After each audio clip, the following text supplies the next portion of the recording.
Traumatic brain injury is a definition, a loosely organized definition that relates to a injury to the brain or a specific portion of the brain that's not caused by disease or a drug process. The overwhelming causes of traumatic brain injury are twofold. There's closed head injuries and open skull injuries. An open skull is a penetration of the skull. The most frequent cause is a bullet or a knife or a falling object.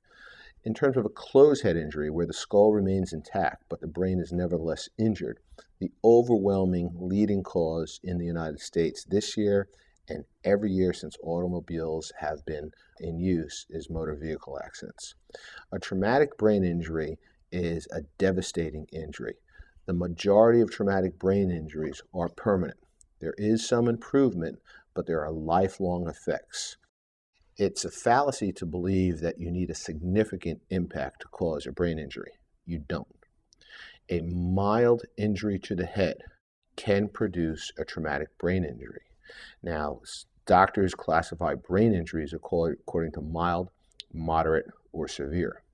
But a mild brain injury can cause lifelong impairment, can prevent a person from working in a useful capacity, can prevent them from remembering, can prevent them from organizing their thoughts, and can be a lifelong problem for the victim and the victim's family.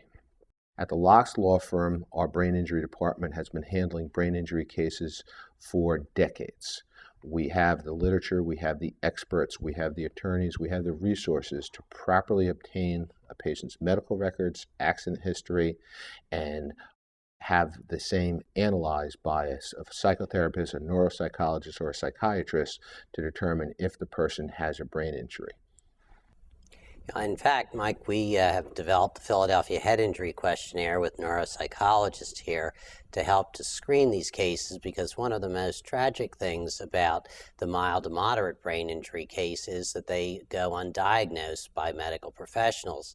And many people deal with a great deal of frustration, coping with memory loss, concentration difficulties, severe fatigue, and emotional instability for which they can't explain until they come here and find, after they've done the Philadelphia Head Injury Questionnaire, that they probably do have a brain injury. And then it's important to have a full neuropsychological evaluation to determine whether there are areas of the brain that have been injured in this accident. And as you were saying, that it does not require a severe impact. In fact, it doesn't even require an impact at all. The whipping or rotational forces in a car accident or in a fall is another area of where a great many brain injuries occur, and in athletic competition as well. It's becoming particularly important today in terms of brain injury to recognize the concussions in athletic competition because of the tendency to put players back in games, and second and third concussions are occurring, and with much more devastating results than the first one had occurred when the players go back in before they have fully recovered. We go to all lengths to try to represent our clients in these cases and to demonstrate the extent of their injury and achieve compensation for them for those injuries. Tom, that's an excellent point.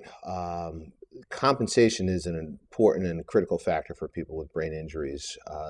Estimates of a person with a traumatic brain injury vary widely, but quite often we see cases where a person is going to need literally millions of dollars in lifetime care to treat, clothe, feed, educate, retrain this person with a brain injury. Most often people don't have that type of resource, and if there is a legally responsible person that caused or contributed to the brain injury, it's very important for the victim or the victim's loved ones or the victim's family to seek out an attorney who handles brain injuries, understands what you're going through, and will do their utmost to try to help.